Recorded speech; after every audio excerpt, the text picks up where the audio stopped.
And I'm going to be opening the session, Dina, right now. So we'll officially start.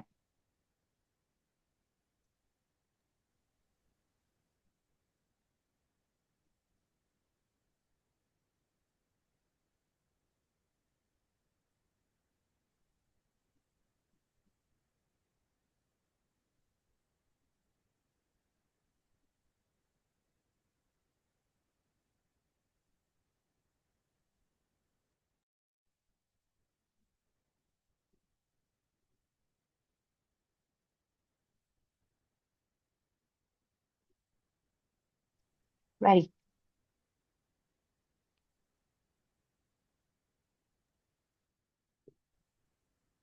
All right. Hello, everybody, and welcome. And thank you so much for joining this, what promises to be a very interesting discussion today.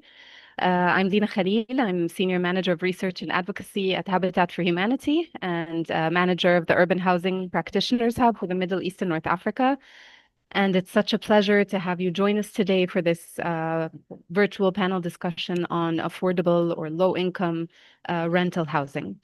The session is brought to you by the Urban Housing Practitioners Hub, both in Latin America and the Caribbean and the Middle East and North Africa, in collaboration with Habitat for Humanity International. We're very excited to create this space for learning, sharing, connecting experiences across different regions and different parts of the globe, something that doesn't happen often enough, unfortunately. Very small brief about today's topic. We're talking about social rental housing or affordable or low-income housing, which of course plays a key role in making cities more inclusive and ensuring that everyone is able to access safe and adequate housing. So our hope and our goal is that today's session will give us a chance to look at trends and challenges and gaps in the expansion and scaling of affordable rental housing. And I really hope that you'll come away from this session with insights that you can use in your own work and apply to your own projects. On that note, I'm very happy to announce or to introduce our moderator for the session. We have Anya Brickman.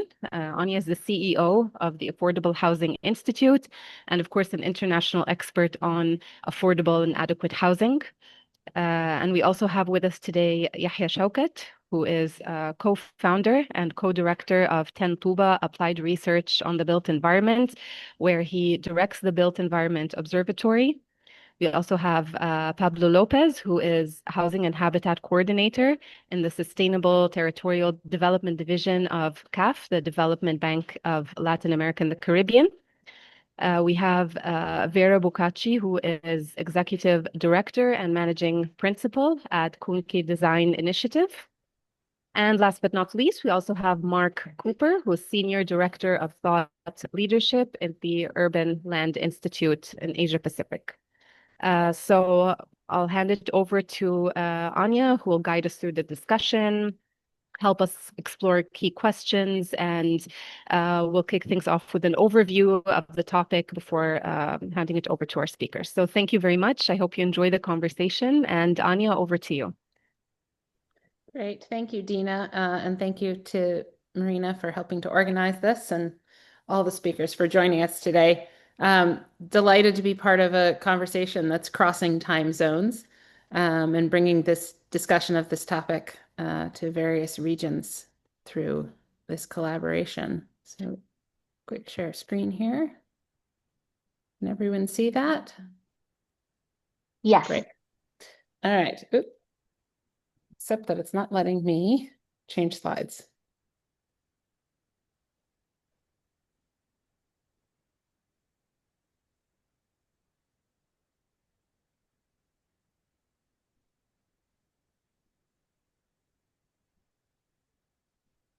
We just tested this, right?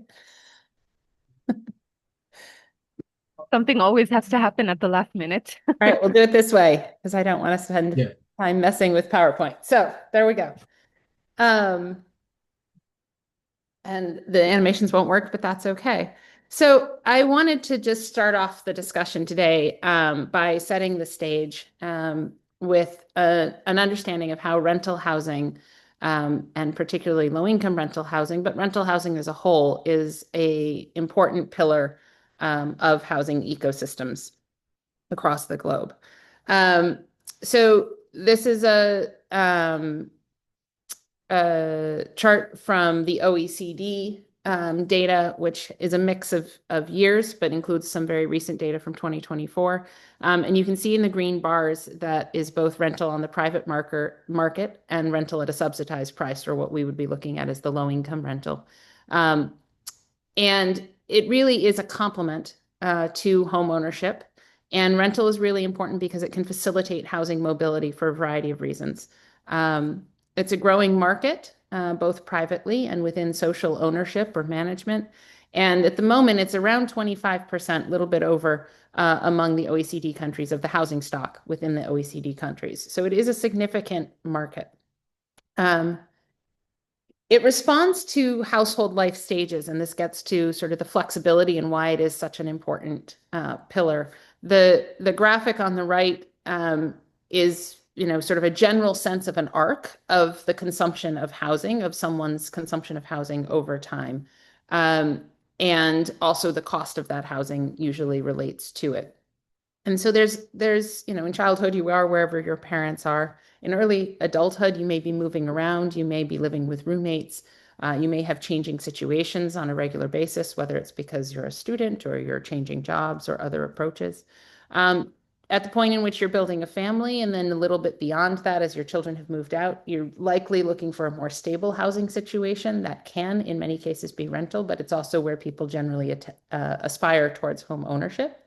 And then if you've had children, your children move out and you age, your needs for housing may decrease. And so the flexibility of a rental may give you opportunity to better size your housing for your lifestyle or your needs at that time, or your resources and income at that time.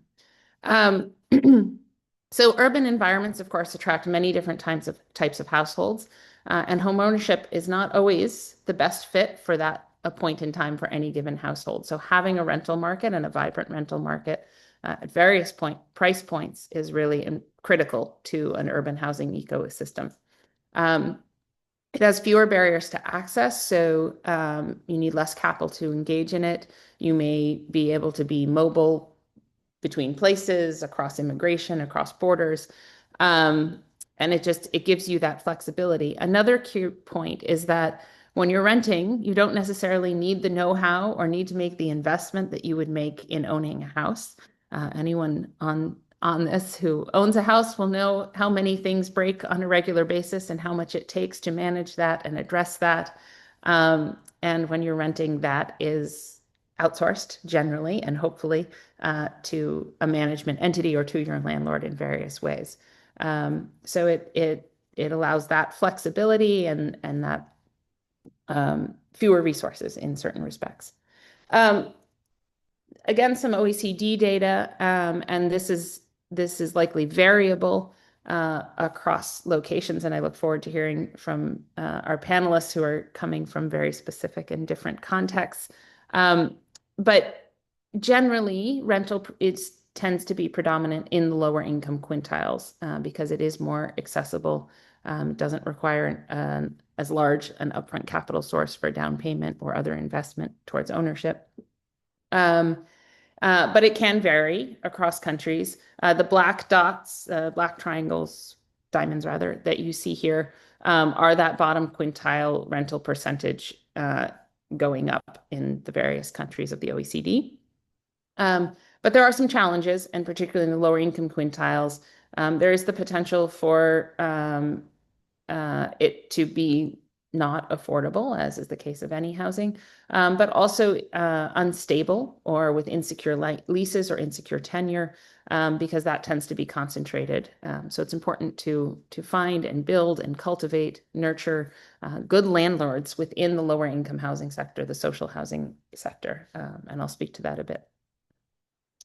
There are challenges in the rental housing value chains and in building rental housing. I think these are all probably very familiar to everyone who's listening, but cultural preferences and aspirations for home ownership pretty much we've seen that across the globe, everyone is aspiring towards home ownership as the goal. But rental can be a step towards that. As I said at the beginning, they're complementary. Landlords may be viewed with suspicion, either just by reputation or by unfamiliarity. Oftentimes there is absentee landlords. You don't actually know the person or the entity, but in other cases, that relationship can really be one of trust and support.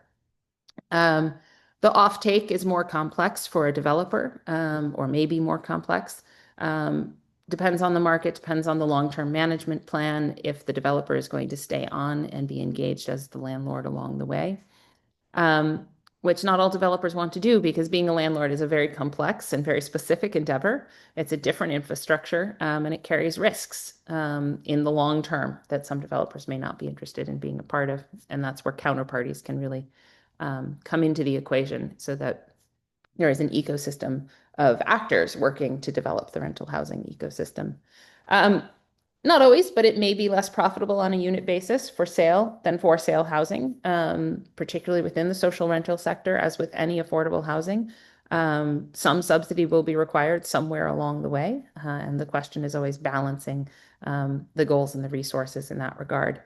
And success at scale requires professionalized landlords, requires professionalized property management entities to bring that to scale and have that reliability, and address one of those earlier points about the suspicion of landlords, so that the rental housing is well managed, well kept, and people want to rent it. So this is AHI's housing value chain. And I wanted to identify a few steps along the way, both on the demand side and the supply side, here highlighted in purple, that are unique conditions when looking at rental, and particularly when looking at social rental or low income rental. I won't, for the sake of time, and because we have folks who are going to talk about conditions on the ground, to get into the details of each of these, but wanted to give an overview that often land, risk assumption for the developer, offtake and management, as I spoke about on the supply side, have some unique elements. And on the demand side, where you're looking at a rental contract rather than a mortgage loan or a construction loan, eligibility, application subsidy, credit underwriting, and loan closing, the process mirrors that of a home ownership or a mortgage process, but is unique because of the rental contract. And then enforcement, of course, it is important in any rental ecosystem that there is a possibility and a reasonably workable and certainly a fair process for enforcement when people default on their rents. But these unique challenges and the environment also offer some unique opportunities. Rental, and particularly social rental housing, is a real opportunity to provide stability and flexibility for a range of specific populations. And the value of that stability and flexibility is, we spoke about the flexibility course earlier, but of course, mixing that with stability for the period of time where you want to be in a place, and knowing that you are safe and secure there and can learn, can study, can work whichever job you have moved to the area to work, and build up stability and potentially other resources for either future moves, future rentals and upgrade in housing, or potentially home ownership. So few populations that rental tends to be very appropriate for are, as I mentioned, older adults, families with young children who might be starting off but looking to grow, students and young professionals, seasonal workers, emerging households, and vulnerable populations. This certainly can include people who are fleeing domestic violence situation or otherwise, people or households who have members with additional physical or mental support needs, and refugees or other migrants. Rental housing, and particularly social rental housing, also has an opportunity to enhance resilience within a market and within an ecosystem by mitigating three systemic failures that underpin urban rest. There's an environmental risk, of course, and rental housing can aggregate where housing is built, always wanting to look to make sure that the balance of social and income mixes is built in. But you can do that through the reuse of building. You can focus development in appropriate locations. It's a larger development profile potentially. The social risk, it offers adequate and well-located housing that supports greater social integration, so you don't end up with low-income housing off at the periphery as much, if well designed. And it offers mitigation against economic risk of providing adequate housing to these populations and others with affordability as a cornerstone. Excuse me. And it creates an opportunity to grow, or I should also say strengthen entities, grow new entities or strengthen other entities who may exist in the ecosystem who wish to be or are social landlords. So to create and professionalize a class of individuals and entities that understand what rental means, understand the mechanisms required, and understand what that means in the affordable housing space. This can be various entity structures. It could be public, it can be nonprofit, cooperative, for-profit, although that's less frequent that we see a for-profit entity doing this. And it can be an independent entity, or it can be linked to or a subsidiary of a development entity. They must be specialists in the management of social housing for rent and in property management and maintenance service. And fundamentally, at the bottom line, those who are working in this space and becoming these social landlords must be committed to the long-term affordability with, of course, some adequate government support.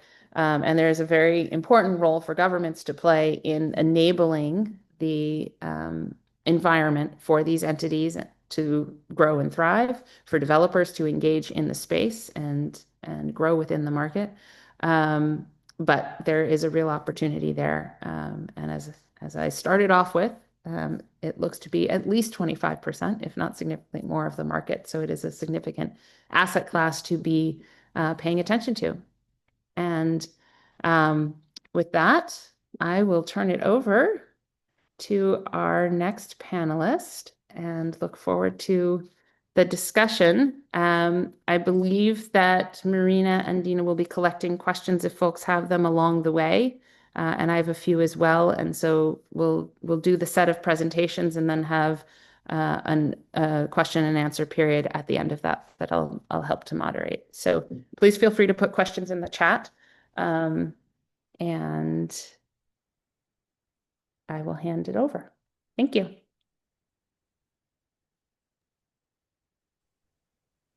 Thank you so much, Anya. And as you mentioned, we will start with our panelists.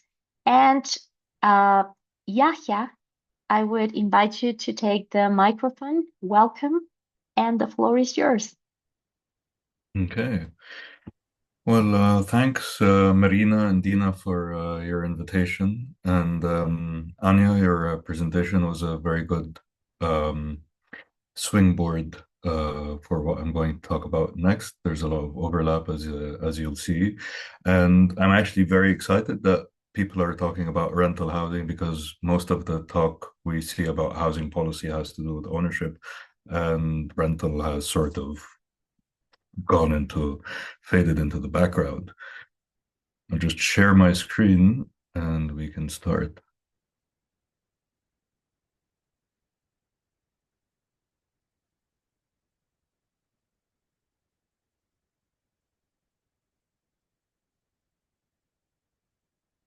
Can everyone see it?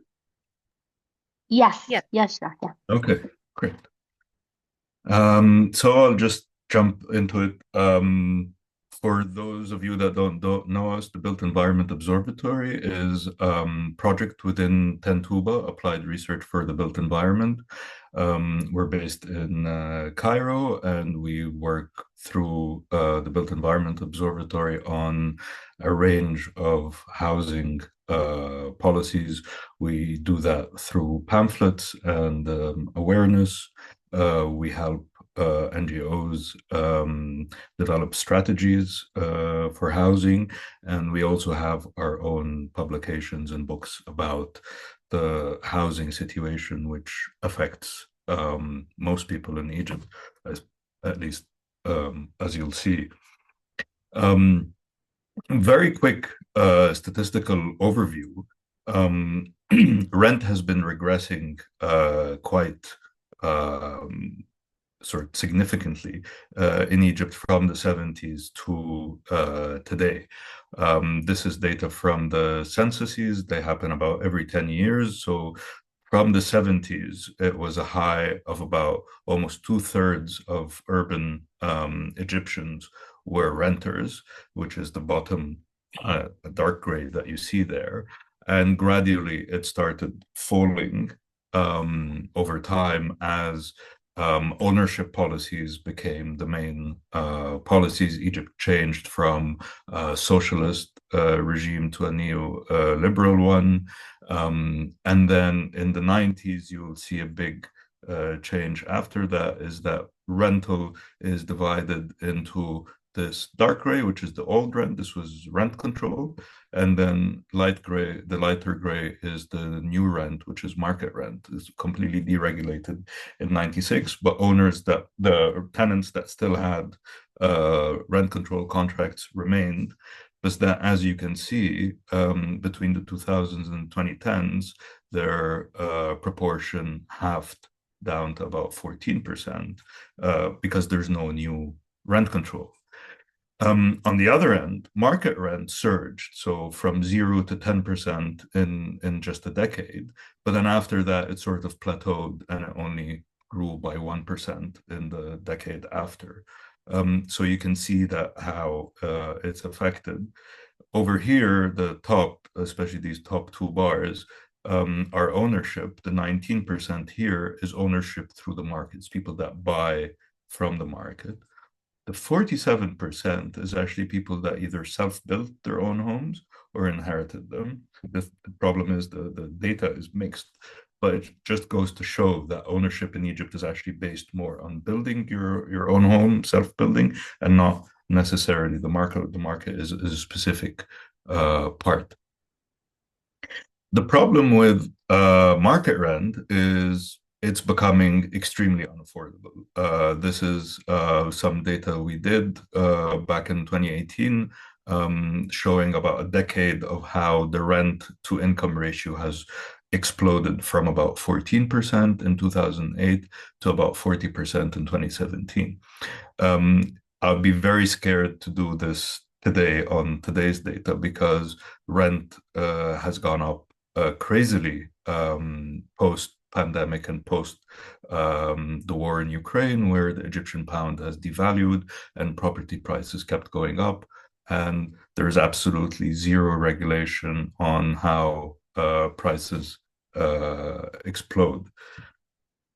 At the other end, we also see a breakdown of the supply and demand forces. We have huge vacancy. The last census recorded about 11 or 12 million empty homes. I sort of condensed that number down to about 8.7 million usable units that are ready to be lived in, but they're empty. This has been a phenomena that can trace back to the 1980s. A lot of Egyptians work in the Gulf, but then they have to come back to Egypt. Their savings, they send them back as remittances. And the best way to sort of hedge against inflation and devaluation is to put it in real estate, whether to build it yourself or buy property. And this has created this, for me, a main distortions that property has become a kind of a pension scheme for most of Egyptians and not necessarily a housing market. The vacancy itself, this is a mapping we did of Greater Cairo, which is Egypt's biggest metropolis and possibly the regions. About 20 million people live there, and there's almost as many housing units in some places as there are people. So the new cities around Cairo, you see New Cairo having a vacancy rate of about 2/3, and then it goes up to about 80% in 6th of October.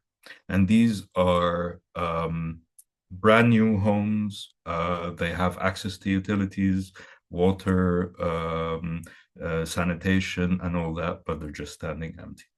And this is one of the things where it really exacerbates this crisis. They have all these empty homes, but they're not being rented. Worldwide, we see a backlash in rental.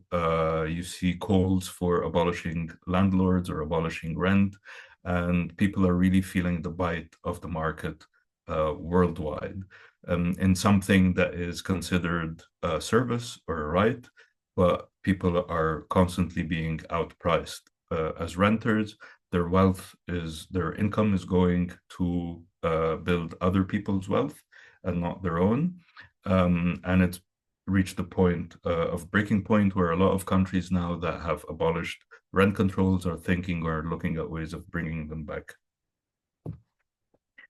In Egypt, the rental crisis is partly has to do with the low enforcement of contracts and the lack of infrastructure that is supposed to manage rental. So the vacancy that you see is also a product of people being scared of putting their units on the market. They don't know if they'll get them back. The landlord-tenant relationship is really tense.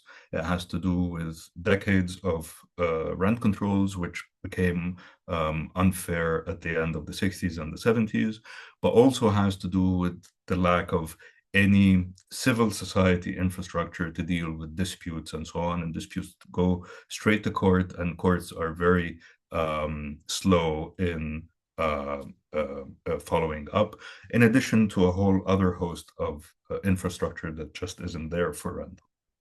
At the same time, this year, a law is passed decontrolling all the remaining old rent deeds, and it gives them 7 years to expire. And based on the last census, we are talking about 1.6 million households that in 2032, in August 2032, will have to leave their homes. So this is a huge bubble waiting to burst.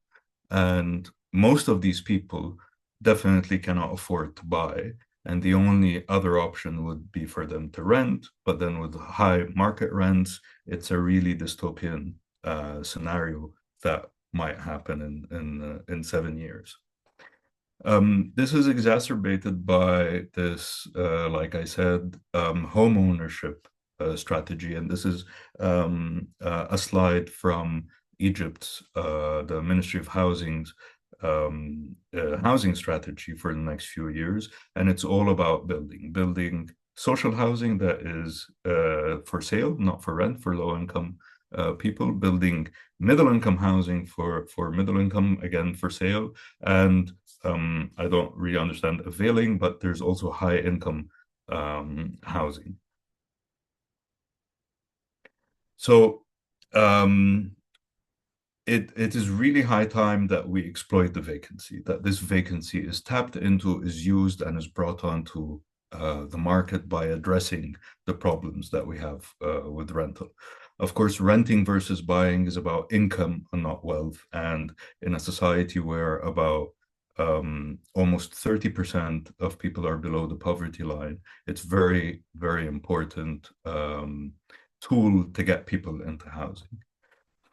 One of the ways that that is known is private social rental, where the government offers financial assistance to tenants that cannot bridge the gap between the market rent and what they can afford to pay.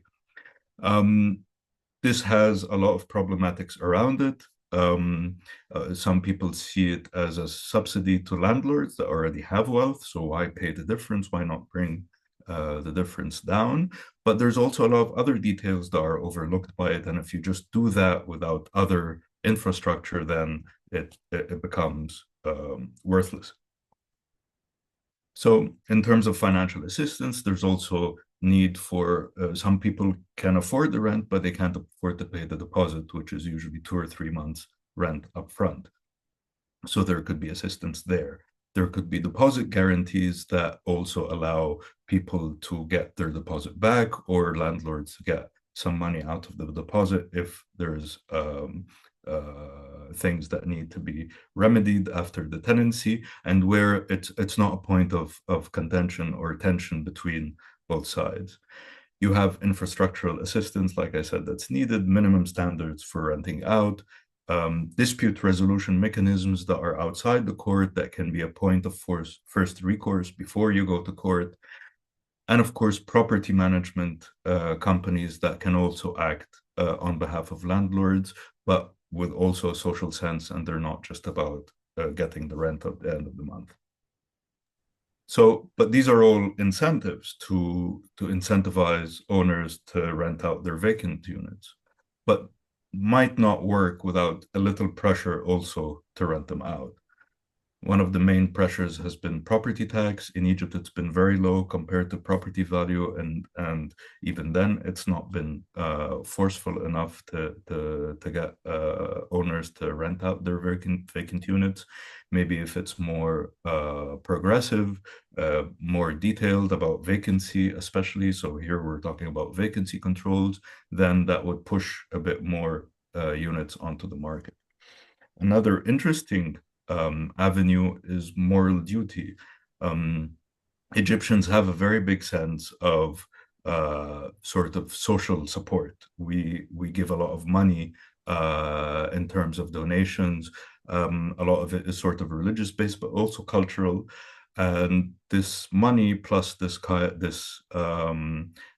social support can have a bit more regulation around it and can be sort of diverted into places where that are needed, and one of them is housing.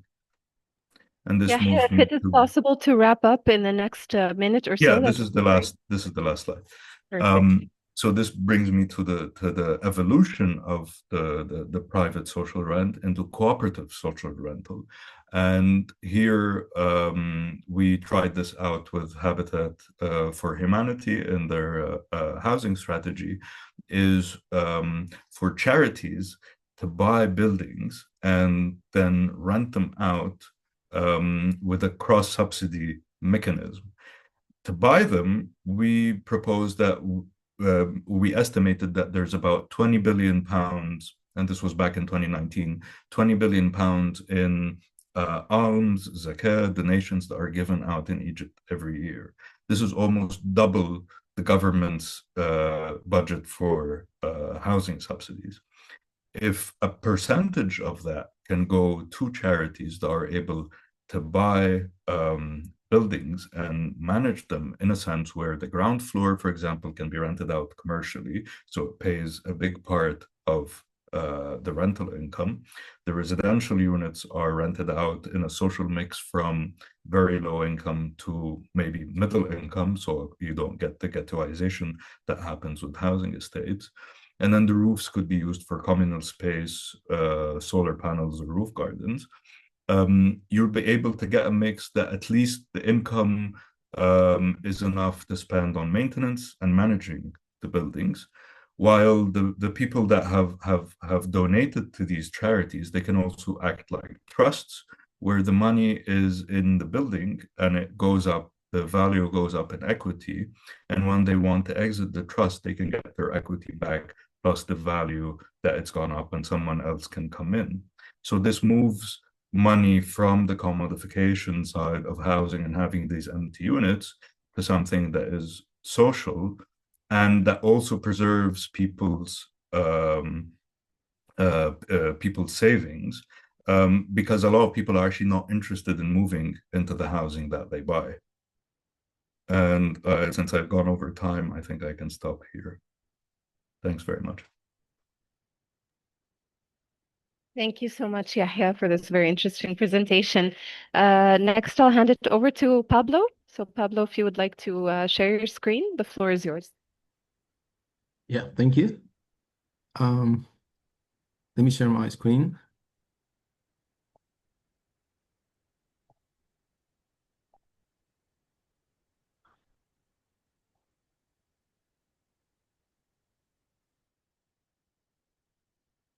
Yeah, can you see my presentation? Yeah.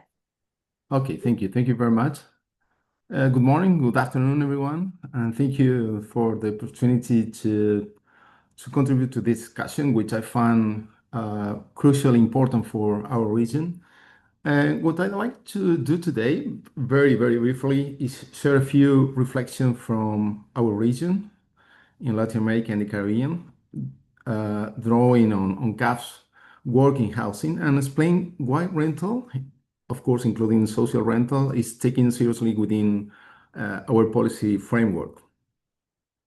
Let me start with the basic point of departure, the scale of housing gap in our region.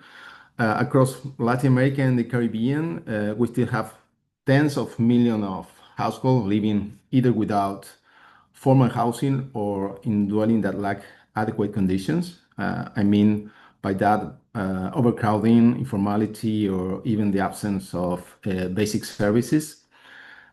These are not isolated situations. In many countries, nearly half of all households face some form of housing deficit, whether quantitative or qualitative.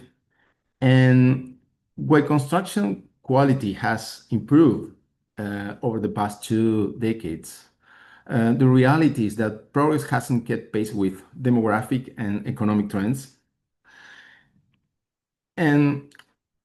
But now, beyond the deficit itself, there is a structural shift that we cannot ignore. Fewer people in our region are becoming homeowners. For decades, Latin America was predominantly a region of owners.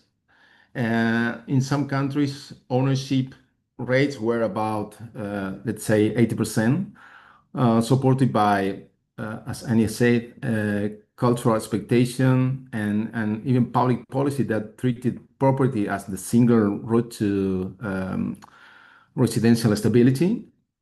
But over the past 20 years, that picture has started to change. In many countries, the share of owner-occupied household has declined, sometimes by more than 15 or 20%, as you can see on the slide. At the same time, we see a gradual but steady rise in renting, especially among younger households. And this is not a marginal phenomenon, it's a generational one. Older generation managed to enter the housing market through purchase, and younger generation are navigating a different reality, where delays in home ownership are extending longer, and in some cases, I would say, becoming indefinite. What this tells us is important. We are facing a mismatch between the way housing systems are designed and the way households are actually living. And if policy remains centered exclusively on ownership, they will systematically overlook a growing portion of the population. And if I had to say that if there is one factor that explains this shift more than any other, it's affordability. Across the region, housing prices have grown consistently faster than household incomes. In practical terms, this means that even middle-income families, not only low-income ones, are struggling to enter the ownership market. What you can see on the slide, it's a calculation that we often do, that if a typical household were to save around 30% of its income, it would take decades to afford the full price of a small apartment. In cities like Buenos Aires, for example, it can approach 40 years to purchase a 50 square meter unit. And that alone illustrates how ownership has moved from being a life milestone to a distant desire or projection. This affordability gap, I mean, the distance between market prices and real purchasing power, is at the core of today's housing challenge. It's precisely here where rental, including social rental, become relevant. Not because it solves the problem, but because it offers a different pathway to stability when buying is simply out of reach. So the affordability crisis doesn't only raise the question, why can't people buy? It raises a broader question, what forms of access can we realistically support in the current economic context?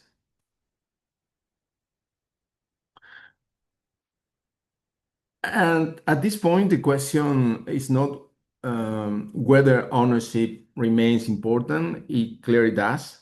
The question is whether ownership alone is sufficient for today's housing realities.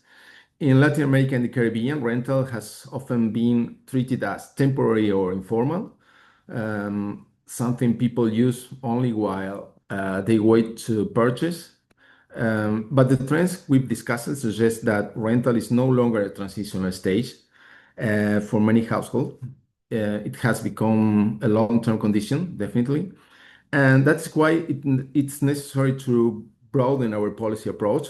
Social rental housing, in particular, doesn't replace ownership, it complements it. It offers a mechanism for stable tenure at control or subsidized rates for households who cannot or shouldn't be expected to assume long-term debt.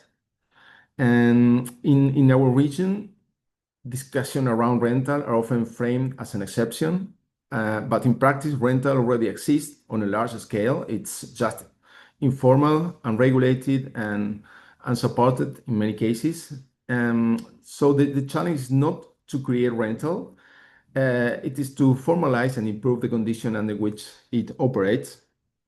So when we speak of social rental, we are not advocating for a shift away from property. We are simply acknowledging that under current economic conditions, expanding the available option may be the most realistic path to ensuring housing access and security. Of course, recognizing the role of rental and social rental is one thing. Making it viable is another thing. There are several barriers that currently limit its expansion in Latin America and the Caribbean, and I could group them into three main categories. I would say cultural, institutional, and financial. The first one, cultural, for decades, public policy and household expectations have equated stability with ownership. In many countries, renting is still perceived as a temporary or inferior solution. This perception affects demand, of course, but it also shapes political willingness to develop rental instruments.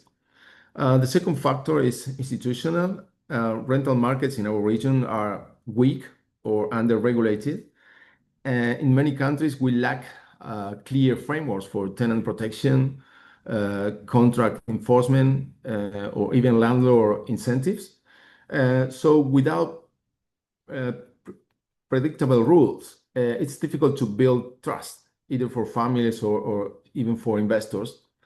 And the third factor, I would say that's financial. There are a few mechanisms today that support the construction or management of affordable rental stock.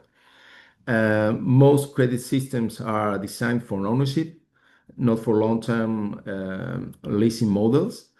As a result, investors have no clear pathway to participate in rental supply at scale. And so these barriers are not unique to our region, but they do require us to build a different ecosystem, one that includes rental agencies, subsidies, guarantees, and even public-private partnerships. In other words, rental is not just a change of tenure, it's definitely a change of instruments.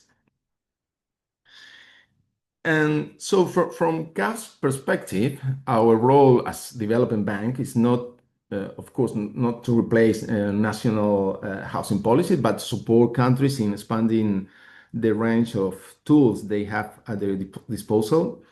That means moving beyond a single pathway, which is ownership, and helping to build an ecosystem where different forms of access can coexist, like ownership, cooperative housing, lease to own, and of course, social rent.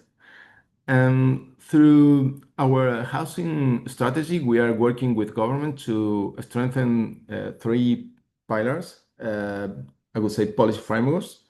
So rental and other tenure forms are formally promoted and recognized in legislation and urban planning. The other pillar is financial instruments, including guarantees and concessional credit that can make affordable rental projects viable for both public and private developers. And finally, knowledge and data, because decisions must be based on real housing demand, not on assumption inherited from past models.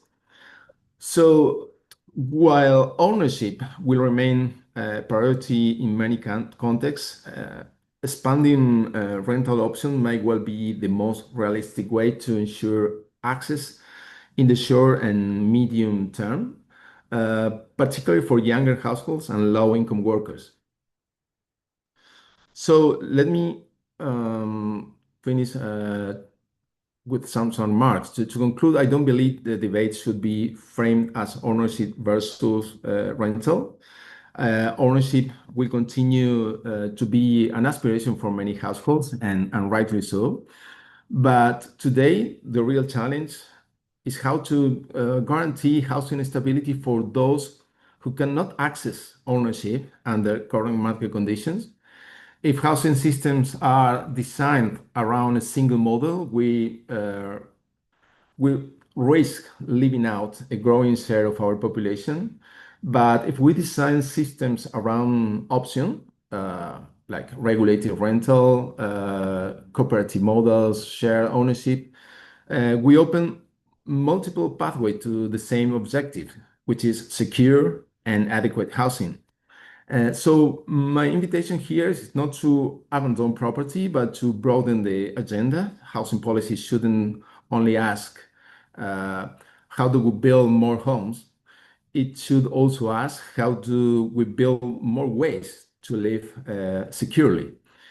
So with that in mind, I leave my presentation here and I look forward to the discussion and to learning from each region represented here today. Thank you very much. Thank you so much, Pablo. Now I'll hand it over to our next panelist, who we'll hear from for the next 10 minutes. Vera, over to you. Thank you. Thank you so much. I am going to share my screen shortly.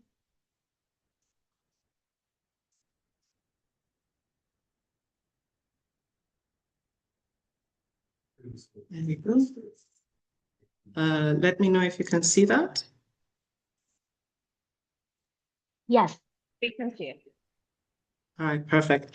And thank you so much to the organizers today at Habitat, and Anya, Yahi, and Pablo as well for setting us up for the session today.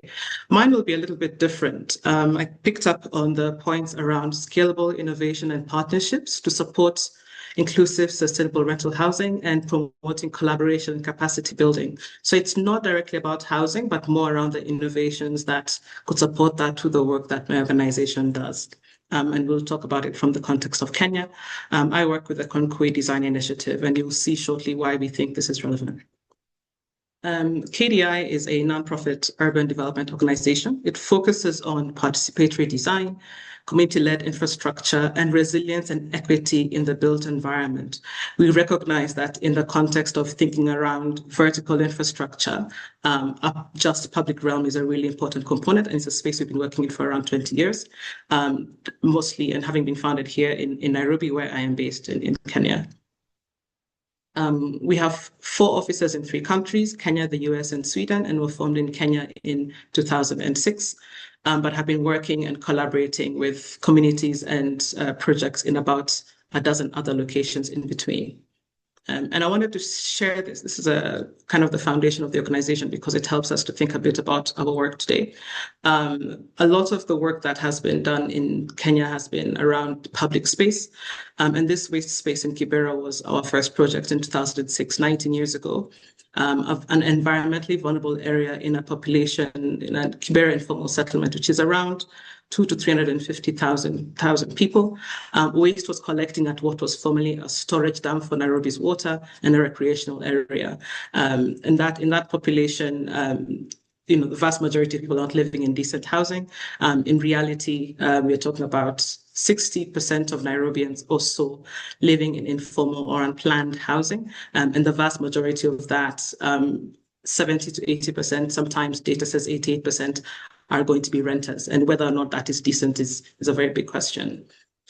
So we did some work in that space. We reclaimed and reimagined that through a community process, and it was transformed by residents into a hub of physical, economic, and social infrastructure, or what we call a productive public space that has physical, social, and economic benefits that we see supporting programs that are then looking at providing decent housing, whether it's rental or others. And you can see in the background there an example of some of the work that UN Habitat and others were involved in terms of providing housing in this particular settlement. Over a dozen years, other waste spaces have also been converted into playgrounds, community halls and gardens, vending and water kiosks and sanitation centers. All of these have also included strategies for repairing the riparian zones and establishing flood measures. And all were reclaimed and transformed through a community design process. And residents who we worked with manage these projects and are trained in new skills along the way. And each site generates enough income to pay for ongoing maintenance.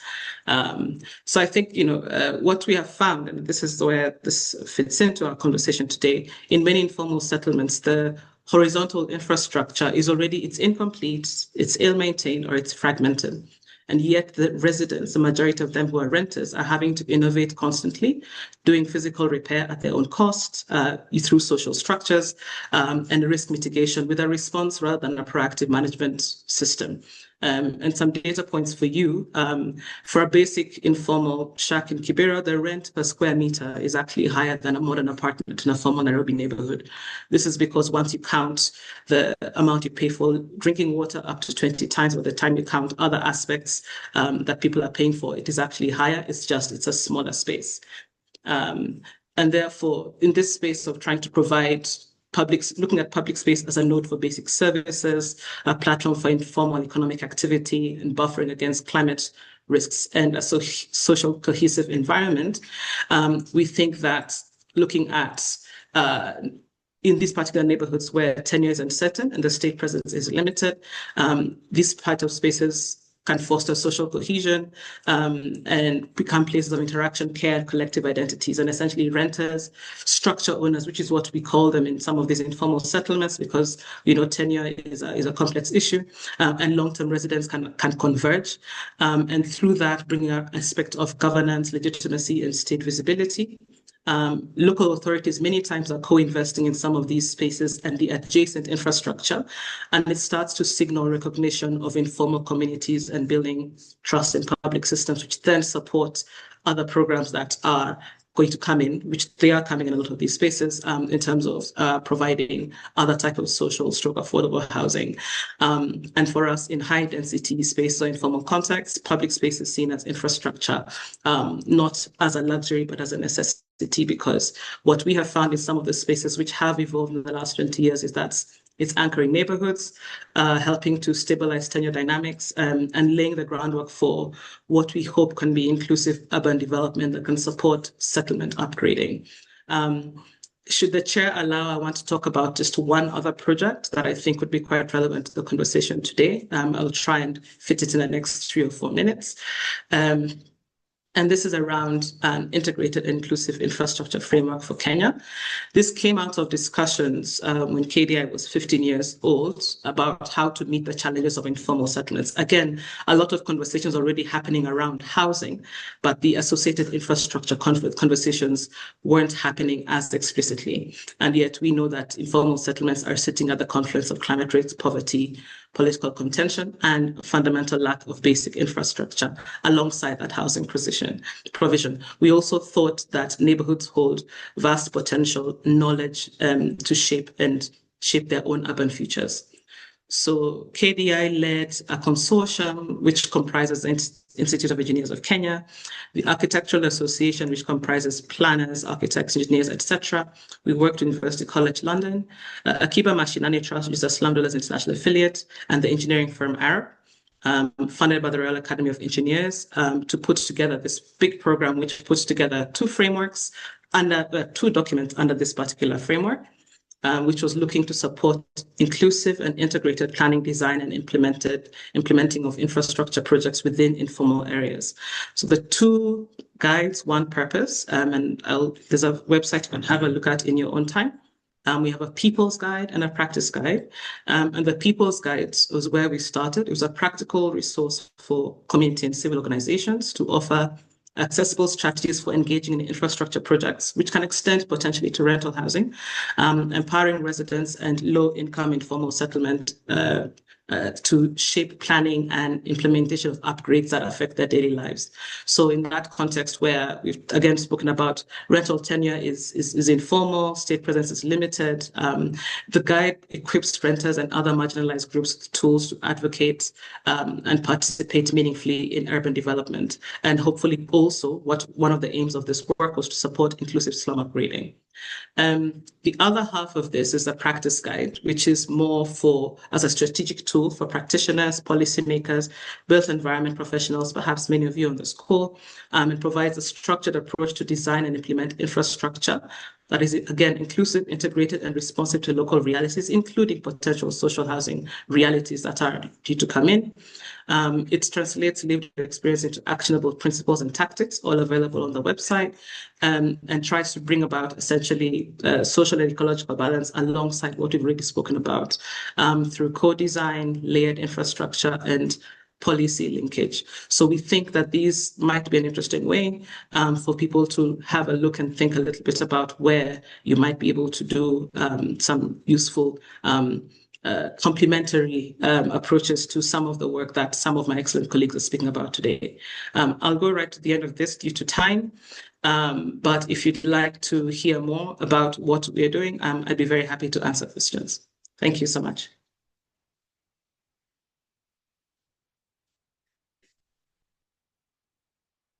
Thank you very much, Vera, and I'll hand it now over to Mark. The floor is yours, Mark. Great, thank you very much. My apologies to everybody that I don't have any slides, so you just get me, I'm afraid. But nonetheless, I'll briefly introduce myself and the Urban Land Institute.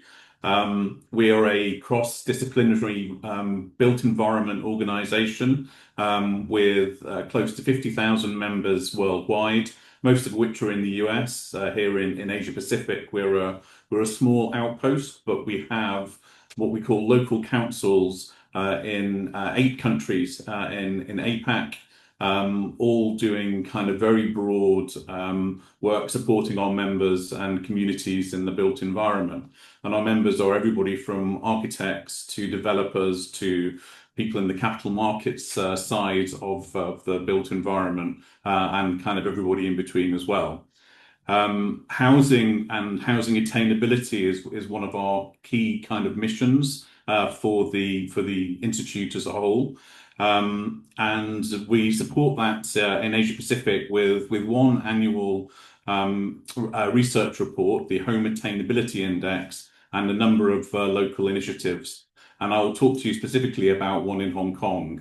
But the Home Attainability Index is kind of one of our major pieces of research, and it's just trying to give an idea across a large and diverse region about how attainable housing is. And we look very simply in market segments across the region. So a market segment might be, say, a Hong Kong apartment or Melbourne landed property, to assess how the cost of these for purchase relates to median household income. So we look at the price as a multiple of median household income, with the ideal being 5 times multiple or less to be considered attainable. And for rent, we're comparing median rent with median monthly household income, and we're looking to be kind of affordable. Our metric is 30% of median household monthly income.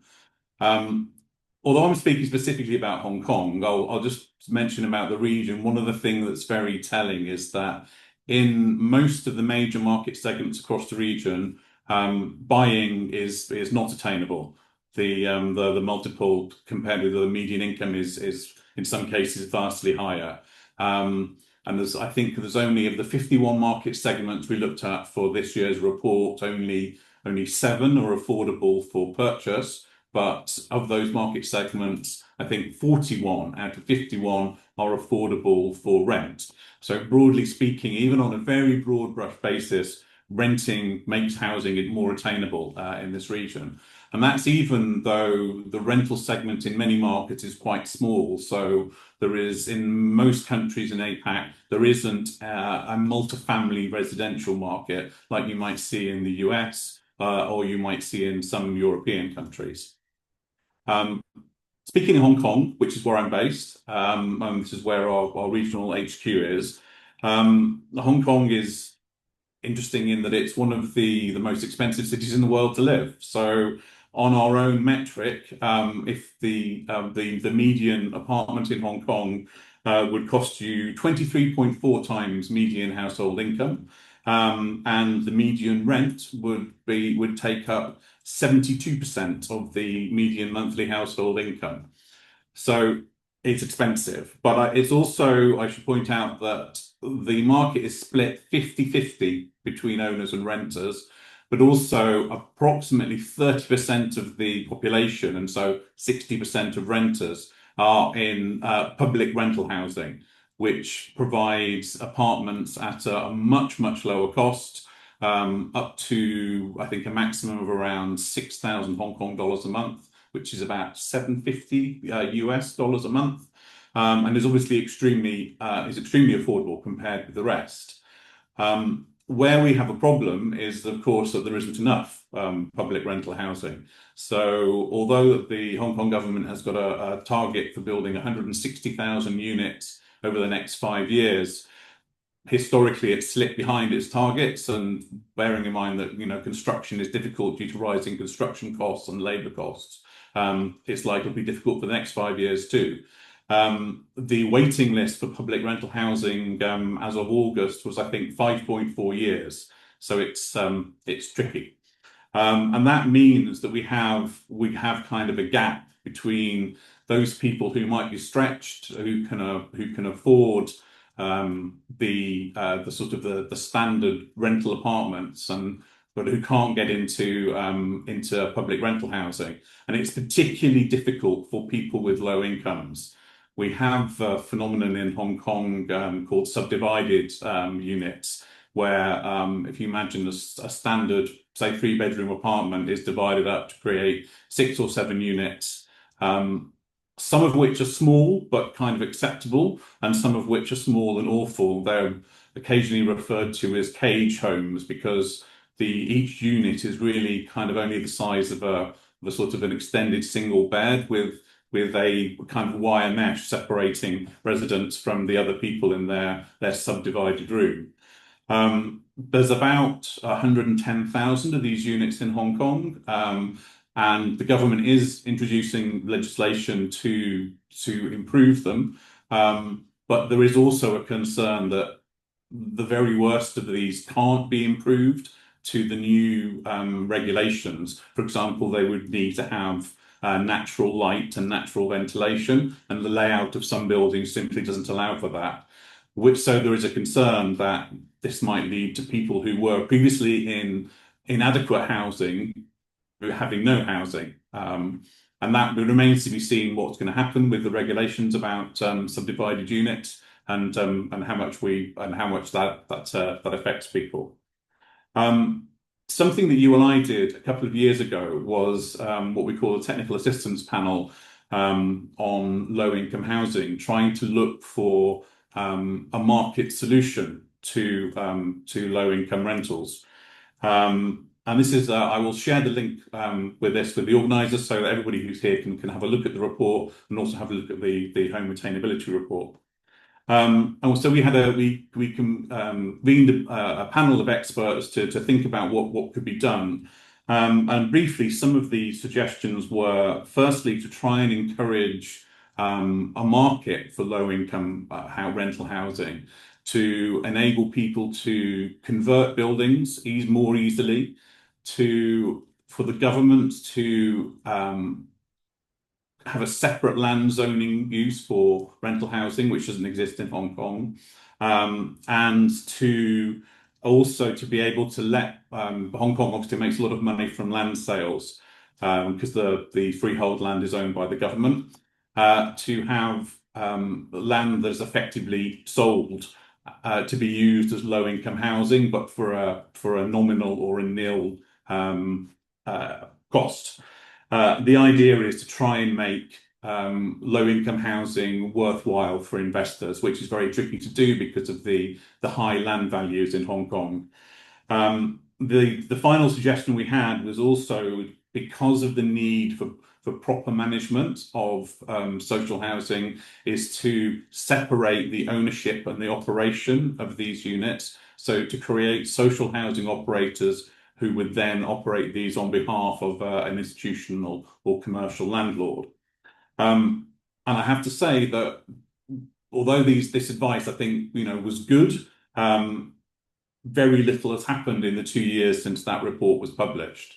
So on one hand, we've had falling prices for property in Hong Kong over the past couple of years, which has made investors kind of reluctant to go into the market. Because of higher construction costs, it's become more difficult to convert sort of older office buildings, for example, to residential, which of course is tricky anyway.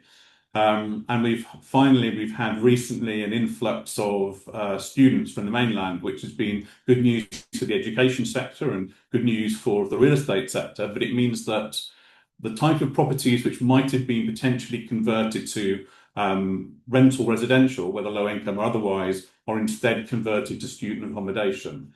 So I would say that we're still somewhat stuck in that we have a slice of the population that isn't really catered to. Something I would like you and I to do to work on over the next year or so is to have a look to see how much the changes in capital values in certain sectors, sort of say C-grade office, whether that's made these conversions more acceptable. We could actually turn them into a project that investors might be able to see a kind of a valid income yield from that might encourage people to do.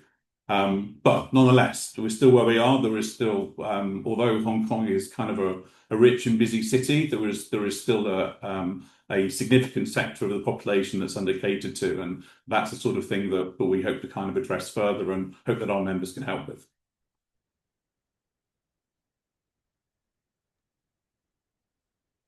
Great, thank you. Thank you so much, Mark, for sharing this with us. Great numbers that you were sharing with us. And we would love to have access to that report. And Anya, we now leave it with you for the moderation on questions and answers with our great speakers and panelists. Great, thank you. And thank you everyone for your insights. I think really enjoyed hearing the different perspectives that are grounded in different local contexts and also some themes coming across the conversation. And there have been great questions in the chat. So we have about 20 minutes and I will try and get through as many of the questions as possible.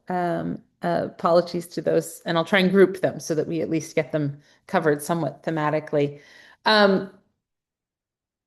So I think one of the themes that came through in the questions and in the discussions and was presented was how these challenges track globally. And it's clear from the presentations that there are pieces of this that are globally relevant, particularly this sort of dynamic of ownership and rental. And also that there is a gap in the actors in the space.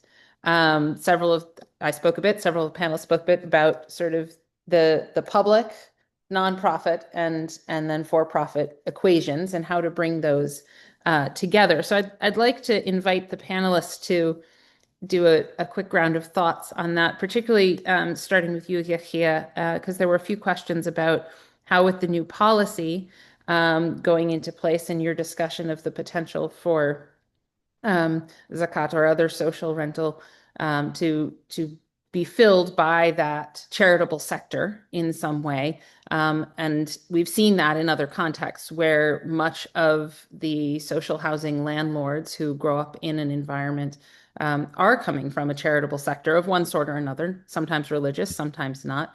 But that's where that commitment to the social need and serving that is.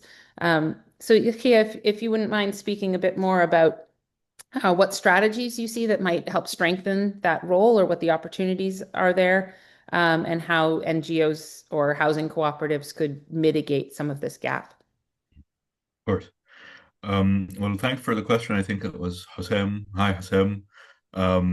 It's really built on the slide before. So if first we need to put in place the infrastructure for rental that should be there for the private rental market, and then within it the private social rental market, and then a third phase would be the charitable or cooperative rental market. So it's something that needs to be built in stages.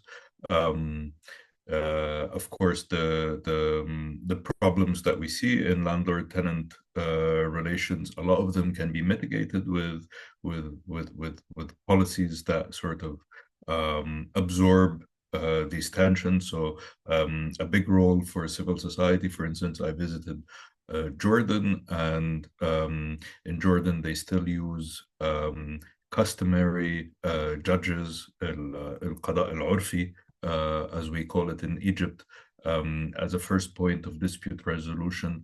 There are NGOs that run it, so it's not just individual people. It's legislated within the mainstream law, so tenants can or landlords can stipulate it in the contract, and that the first instance of dispute, then they can choose a dispute resolution mechanism and not the court. And then if it's not done by that, then they would move to court. In a lot of instances, there's very good outcomes out of mediation. There's a lot of misunderstandings that happen. There are people that are going through tough patches, and they might need a bridge for their rental. There could be misunderstandings over the deposits, like I said, and what who has responsibility for what.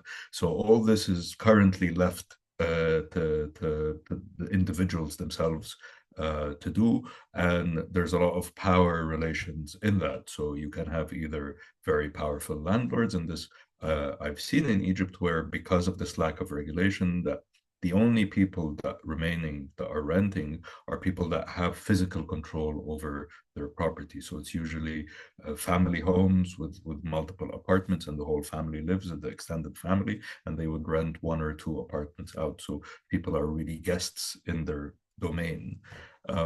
You can have, of course, the other way around, where someone would be from the police or a judge, and it would be very hard to enforce the law against them from a landlord that doesn't have this kind of relation. So this is what needs development, and then it comes in layers. Great, thank you. Another theme that's risen in some of the questions is that of the question of rent to own housing as a model, as an offtake strategy. And it is discussed often and has not been widely used or widely expanded. I would say this is in part because it is a specialized element within the then social rental. And so as the ecosystem is evolving and growing, and entities and individuals within are building their skills, the rent to own is another layer of complexity as this sort of mixed offtake strategy. But Pablo, you mentioned it a bit in the Latin American context. I don't know if perhaps you might add a few thoughts on rent to own and why it hasn't been adopted, or what we could do to help adopt it, or where those opportunities might be. Yeah, thank you, Anya.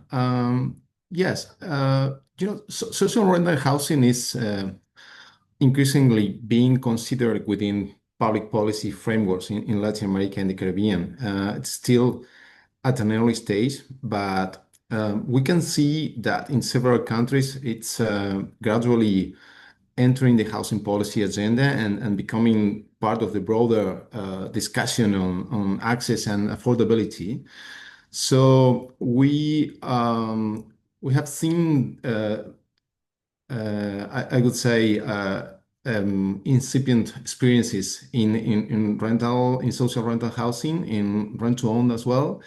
But I'm not sure if we, as CAF, have collected enough experience within this field of rent to own experiences. However, in our region, I think that if I have to share some learning experiences, that with limited fiscal capacity and high level of informality, um, so this have pushed policymakers and communities to find hybrid solutions. We've seen this clearly in Uruguay, for example, where cooperative housing models, particularly those based on mutual aid, have provided stable housing without requiring individual ownership, relying instead on collective saving and long-term solidarity. Um, I think that in terms of rent to own experience, we could say some experience in Colombia, in Mexico, in Brazil. Um, I think particularly Chile offers another angle, more structural, I would say. It's subsidized systems originally designed to promote ownership have gradually adapted to include a broader spectrum of access models. Whether fully successful or not, they show a willingness to recalibrate instruments as social and market conditions evolve. And within this framework, social rent to own is one of the options. Um, I would say that, for example, in Brazil, large-scale programs such as Minha Casa, Minha Vida, my home, my life, I would say that's the translation in English, demonstrated the capacity to mobilize construction at national scale. And within this program, they offer us also option for renting and for rent to own. But I go back to my previous intervention. I would say that uh, it's starting the discussion in the region. We are part of that discussion. I think that it's a discussion that is going to evolve very, very quickly in the next year. So I expect to have more experience to share with you in the coming years. Thank you, Pablo. I'd like to ask everyone on the panel to comment in kind of a forward-looking way. We've shared a lot of lessons here. We've shared a lot of experiences. But if you were to advise a policymaker who was starting their 10-year rental housing strategy, what 3 priorities from your experience in your context would you recommend that they focus on first? And I will start with Mark. Okay, I think the first priority would probably be to collaborate, because I don't think this is a challenge that either the public sector or the private sector or any kind of individual group can take on alone. I think for a policymaker, I mean, although many governments might find themselves fiscally straitened, I think, and there are some governments, say in Hong Kong, who have kind of control over freehold land, which lots of others don't. But generally, the state can kind of exert influence, if not through land ownership, through the planning system and zoning system. And I think that's the way to try and free things up. And then I suppose the third thing is that something which actually kind of occurred to me when Vera was speaking about how opening up those public spaces is obviously kind of a basis for boosting housing around those, and that kind of remediation work and also infrastructure work of any type. If the investment capacity is there, is always a good way to kind of to open up space for housing. So there are lots of examples all over Asia, from cities in India or cities in the Philippines, where new metro lines have opened up new areas for housing and enabled a lot of building to be done. Thank you. Vera. I'll add to that, and thank you so much for picking those points up. Maybe one thing to point out, which is similar in some contexts but different in others. I think there's a statistic that's something like, at least for Nairobi, 50% of the infrastructure, including housing we need in the next 25 years, hasn't been built yet. So you don't want to build it wrong. So for me, this is a really important point. We don't want to go in and be doing the wrong thing.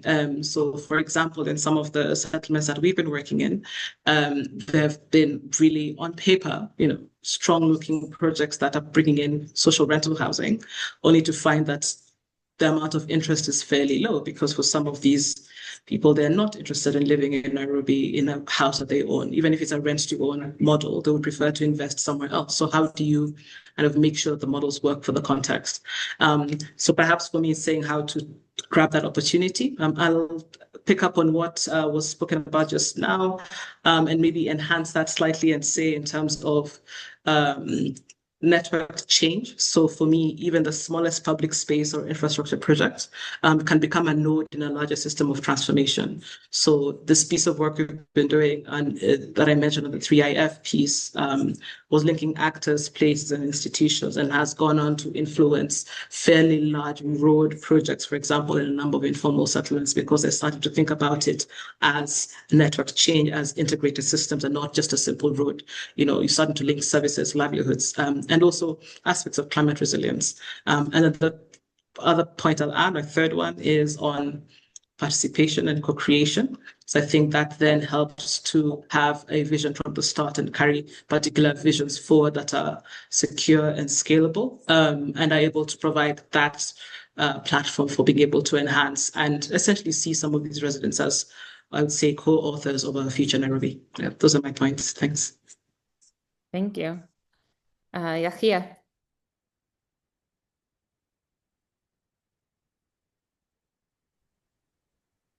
Yeah, I think there needs to be a sort of a multi-dimensional housing strategy that is decentralized and that works to the needs and addresses the needs of different regions. So rural Egypt, which is still very big, it's about 40%. People build their own homes, but they've been building a lot of them on agricultural land, and they've seen us building informally.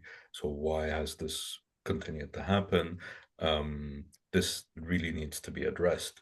In urban Egypt, especially in big cities like we've seen, ownership has become the main sort of name of the game, but at the same time, a lot of ownership is also informal, and comes with a lot of lack of tenure security and so on. So there really has to be a very good overview of what the housing market is and link it to the actual needs. Of course, with all this vacancy, this building boom has to cool down, and then you need to think what happens when it cools down, because right now it's a very big part of the economy, and it's actually been cooling down over the last year and a half, and this is creating already an economic crisis. But then how do you use that to your advantage? Rather than a disadvantage? Where did this extra capital that would have gone to housing, where should it go? The housing that's already there, that's standing empty, what do you do with it? And so on, and be able to sort of rebuild a healthier housing market. Thank you. And Pablo? Oh, yeah. I think that it requires a balance that it's often difficult to achieve. It means protecting affordability while making the sector viable for long-term investment. I would say that from CAF's work in the region, I would say that this balance depends on a very practical shift. It means moving from ad hoc rental policy to a structured rental system built, I would say, on three foundations. I would say clear regulation, risk mitigation, and financial incentives. When I say a regulation, affordable rental cannot depend solely on informal arrangements. We need legal frameworks that give certainty to both tenants and landlords, clarity on contracts, dispute resolution, tenure rights. But regulation alone is not enough. If it focuses only on control without enable mechanism, it may discourage supply.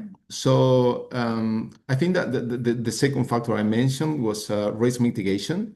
One of the key barriers that we see for private participation in affordable rental, it's perceived uncertainty. It means default risk, vacancy risk, operational risk.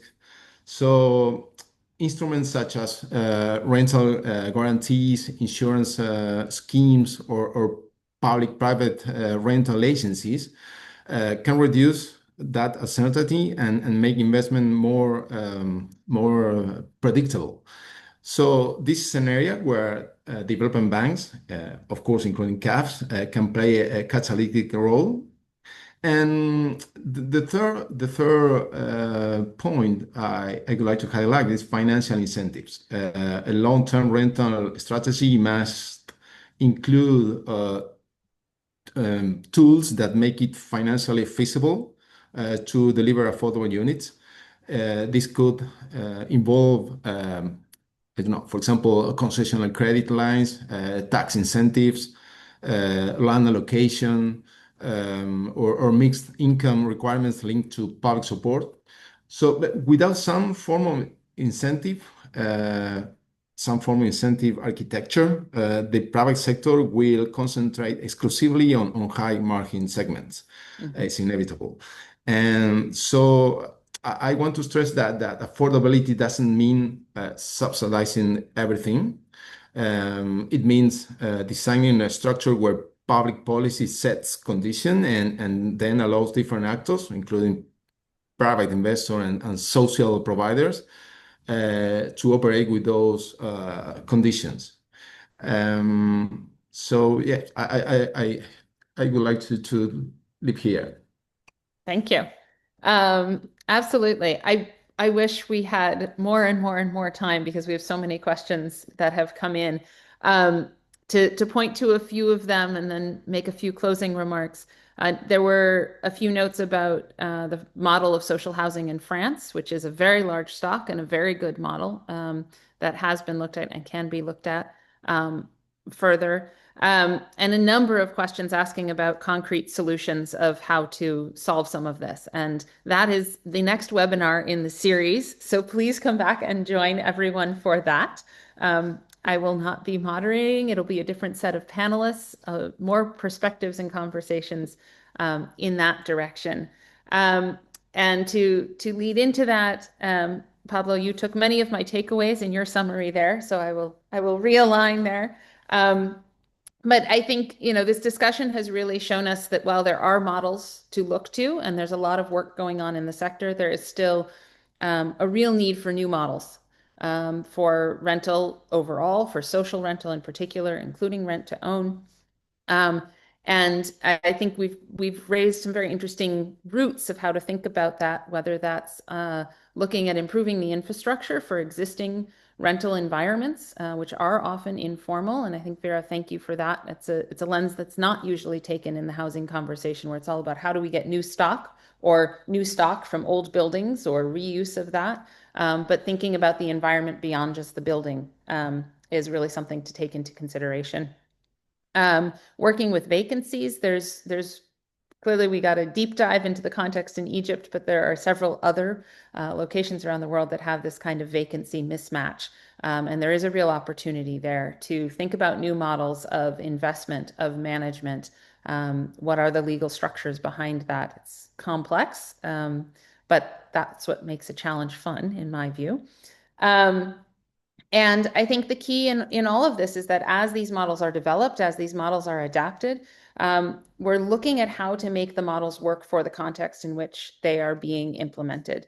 Pablo spoke about, and several spoke about, how rental housing offers stability, predictability, dignity, affordability, and it's a route to that for various populations.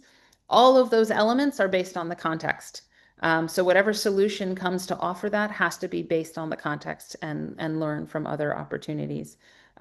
So let's keep looking at models from around the world, adapt them to place, and I look forward to that conversation in the next session as to some models that have worked and what the challenges were along the way that we can learn from.